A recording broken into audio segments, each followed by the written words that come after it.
अस्सलाम वालेकुम एंड नमस्ते। मैं हूं जहांगीर और आप देख रहे हैं जार्गन विद जहांगीर। शफीक साहब, अस्सलाम वालेकुम। कैसे मिजाज? बेहतरीन।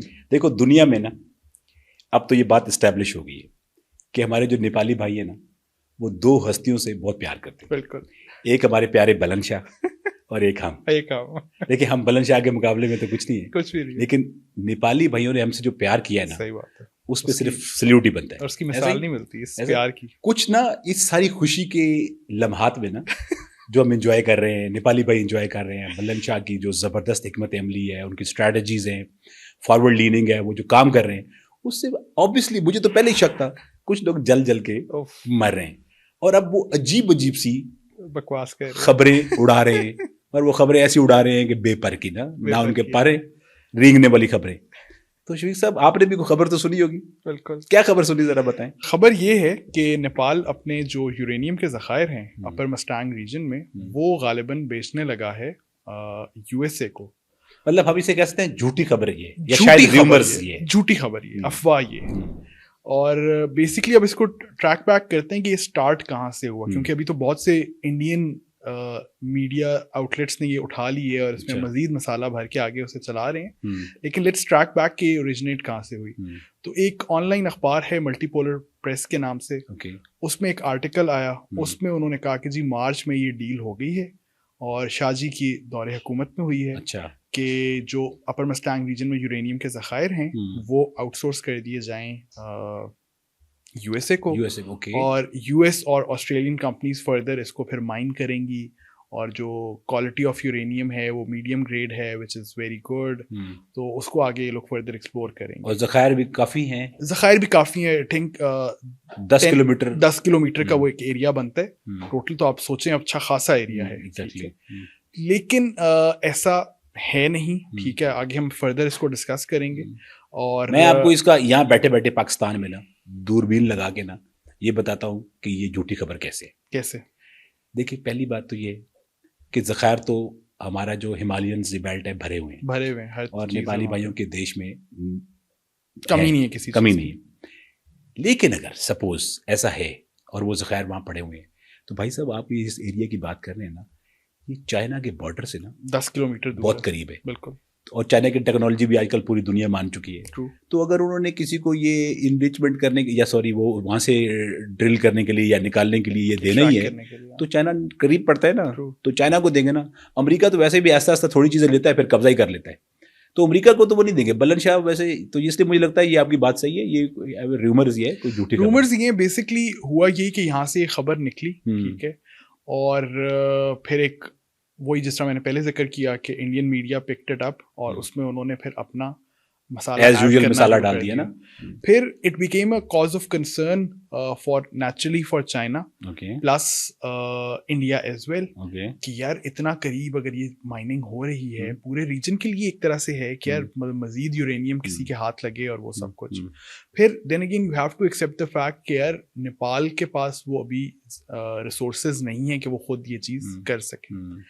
फिर अगर इस खबर के हवाले से इसको डिकंस्ट्रक्ट करना स्टार्ट करें, रिसोर्सेज हमारे पास भी नहीं, हमारा जो वैसे अमूमन ये होता है कि जो डेवलपिंग कंट्रीज होती है उनके पास इतने रिसोर्सेज मिल, एग्जैक्टली जो हमारा ये गोल्ड वाला सारा है प्रोजेक्ट रेकोडेक वाला, तो हम भी उसमें लेकिन एक बात तो है, चले सपोज मिसाल के तौर पे जो नेपाली गवर्नमेंट है वो अगर दिल से ये कर भी ले कोशिश, हम अज्यूम कर रहे हैं कि जी हम अमेरिका को देने हैं, तो ये जियोग्राफिकली और पॉलिटिकली भी ठीक स्टेप नहीं होगा। उसकी रीजन ये है कि चाइना कभी भी ये बर्दाश्त नहीं करेगा कि अमेरिका उनके पड़ोस में आके बैठ के, तो अमेरिका फिर ऐसा तो नहीं करता कि सिर्फ ड्रिल पे लगा रहता है, वो इधर उधर ड्रिल भी करता रहता है, आदत है उसकी ना। उसको इधर छोड़ो ना, वो कवर वो होता है और उसके पीछे काफी कुछ हो रहा होता है। अमेरिका को भैंस के नीचे छोड़ो तो वो कटे के नीचे चला जाता है। अब कटे का मतलब भैंस का मेल वर्जन, सही है। तो ये भी होता है, तो ये इसलिए ये थोड़ा सा ना फैक्ट एंड फिगर पे बात बैठती नहीं है। एग्जैक्टली। अब उन्होंने बेसिकली ये डिफरेंट एलिमेंट्स को जोड़ा कैसे, आपको एटलीस्ट ये दाद देनी पड़ेगी कि जिस भी राइटर ने ये आर्टिकल लिखा है ना, ठीक है, उसने बड़े मतलब चीजें पिक करके ना कहानी जोड़ दी है मुख्तलिफ एंगल्स में। अगर आप जियोग्राफिकली बात करें तो ये रीजन अपर मस्टांग वाला एग्जिस्ट करता है और ये एक रिस्ट्रिक्टेड ट्रैकिंग एरिया है क्योंकि यहाँ पे यूरेनियम के ज़खायर मौजूद हैं। Okay, so geographically this is correct. फिर उन्होंने नेम किया कि जी एक Sameer Paul Kapoor US government के एक हैं साहब जो कि पिछले दिनों आए नेपाल, उन्होंने विजिट किया और कहा गया कि जी वो स्पेसिफिकली इसलिए आए थे इस काम के लिए, वरना तो वो आते हैं तो वो श्रीलंका, बांग्लादेश, इस सारे रीजन में विजिट करते हैं, तो वो स्पेसिफिकली इसलिए आए थे और ये डील डन करके गए हैं। ऐसा बिल्कुल भी नहीं है, ठीक है। वो आए थे, उन्होंने डिफरेंट प्रोजेक्ट्स वगैरह, क्योंकि नई गवर्नमेंट आई है, यूएस गवर्नमेंट ने अपने रिप्रेजेंटेटिव ये भी हो सकता है बड़ा पहाड़ देखने आए हो, क्या पता, हो सकता लोग आते हैं, टूरिस्ट भी आते हैं, हो सकता है। गांव में देखा है माउंट एवरेस्ट कैसा लगता है कि गांव में भी जो बंदे, एक कोई गांव की पंचायत में ना एक बंदा होता है जो बड़ी स्टोरी टेलर होता है ना, वो क्या करता है, ओरिजिनल जो लोकेशंस होती है उनके साथ मिला के झूठ बोलते हैं ताकि सुनने वाले को ना जल्दी डाइजेस्ट, फैक्ट और फिक्शन मिक्स कर देते। तो वो गोरा भाई साहब आए तो उन्होंने वहां से पकड़ा के, उन्होंने कहा कि जी एक किरदार यहाँ से पकड़ लो। फिर डिफरेंट उन्होंने पैक्ट्स और डिफरेंट ट्रीटीज वगैरह जो का नाम लिया है, ठीक है। अब जो एक पैक सिलिका के नाम से एक यूएसए लेड अलायंस है, जिसमें वो लोग बेसिकली चाइना को काउंटर करने के लिए यूएसए ने एक अलायंस बनाया था, जिसमें ये लोग ग्लोबली मिनरल्स और रिसोर्सेज की एक्सट्रैक्शन उसके हवाले से काम करते हैं। उसमें साउथ कोरिया भी है, इजराइल भी है, यूके भी है, डिफरेंट कंट्रीज हैं उसके अंदर, तो वो एग्जिस्ट करता है। उसका नाम लगा के उन्होंने कहा कि जी पैक सिलिका के अंडर ये काम हो रहा है।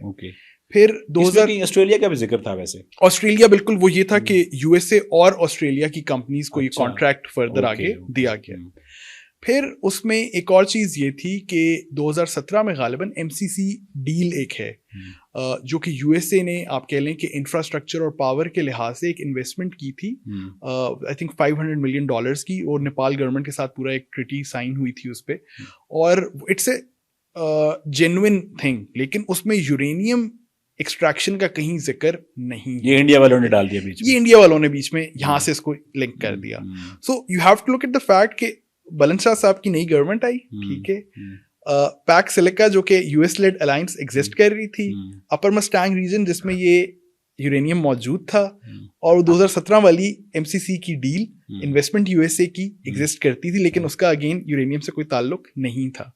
सो they just adding fiction to facts, ठीक है, डिफरेंट करके उन्होंने एलिमेंट्स पकड़ के जोड़ दिए, एक ट्रू उन्होंने पिक्चर क्लियर करने की कोशिश की कि ये ऐसा हुआ। सो बेसिकली बुलंद शाह साहब की गवर्नमेंट को सिर्फ पॉलिटिसाइज कह लें या एक रूमर फैलाने के लिए, ठीक है, क्रिटिसाइज करने के लिए उन्होंने बस एक कहा है कि चलो कुछ हम चिंगारी लगाएं, धुआं खुद ब खुद क्रिएट हो जाएगा। एक और भी तो कुछ मैंने सुन रहा था कि वो उनके स्टूडेंट्स के कुछ, हाँ, आजकल कुछ मामलात चल रहे हैं स्टूडेंट यूनियंस के ऊपर, आई थिंक उन्होंने बैन लगाया था, तो the students are protesting against it, which is the fact, ठीक है, लेकिन इतना कोई बड़े स्केल पे नहीं है। नेचुरली जब कोई एक्शन लेते हैं, जो हमने पहले भी अपनी वीडियोस में बात की है कि there is always some pros and cons, there always some support and some opposition to every action that you take. लेकिन देखिए ना, अब ये तो हमारी स्टार्ट में भी हमने शो में अपने बताया था कि जो बुलंद शाह साहब उनके जो एक किस्म के ज़बरदस्त वो स्टेप्स ले रहे हैं और सारे उनके इनिशिएटिव्स हैं, उसके अगेंस्ट कुछ लोगों को जेलसी भी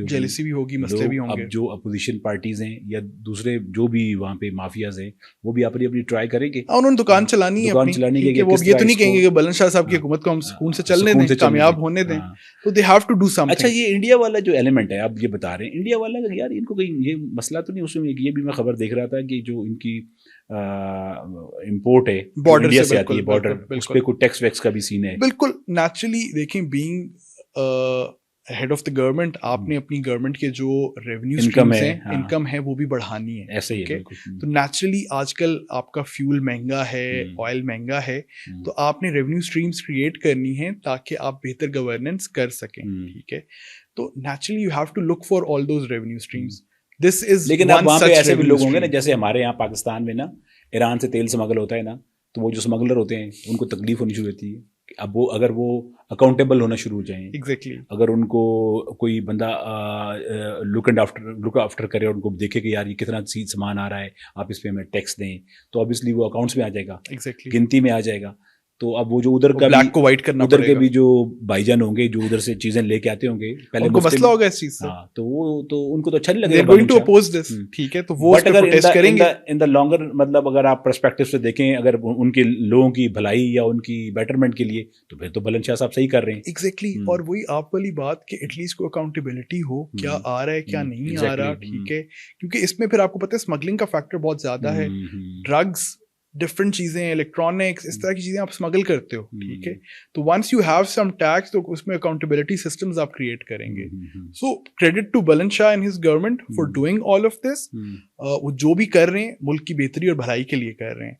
और there will always be some friction, there will always be some opposition to all of this, ठीक है, और फिर अगेन इंडियन मीडिया तो उस पे चार बातें और लगा के उसको डिफरेंटली प्रेजेंट करेगा। वैसे यार इंडियन, देखे ना, इंडियन वाले, हम तो पाकिस्तानी है ना, थोड़ा बहुत उनके लिए बोलते हैं, वैसे अपने नेपाली भाई बड़ा प्यार करते हैं एग्जैक्टली, तो हम तो बिल्कुल चाहते हैं कि वो प्यार से रहें, प्यार मोहब्बत से रहें, और इनका जो मुल्क है वो तरक्की करे, उसकी सपोर्ट जहाँ से भी आए, या उनमें जो भी कोलैबोरेशंस हो, चाहे बिजनेस की हो, चाहे मिनरल्स वो यानी ज़मीन से निकालने की हो, तो वो तो हम तो उसके लिए अप्रिशिएट करते हैं। और हमारी जो मतलब पाकिस्तान के साथ भी हम चाहते हैं कि हमारे भी वीज़े चीज़ें उधर आसानी से लग जाएं और हम भी जाएं, वीज़ा ऑन अराइवल, अपने नेपाली भाइयों से मिलें और गपशप लगाएं, और बालन शाह को कोशिश करेंगे मिलने की। सही बात, अगर मिल लें तो गले लगा के मिलेंगे, या दूर से ही देख लेंगे शाहजी जा रहे हैं, दूर से देख लेंगे, चांद को दूर से देख लो तो मजा आ जाता है। तो दोस्तों, ये थी आज की स्टोरी। हम दोबारा से एक बार फिर जो हमारे नेपाली भाई हैं उनको रिक्वेस्ट करते हैं कि बालन शाह के साथ खड़े रहें,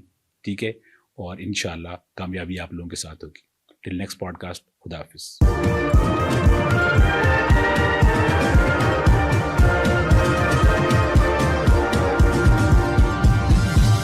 You are watching Apna Watan.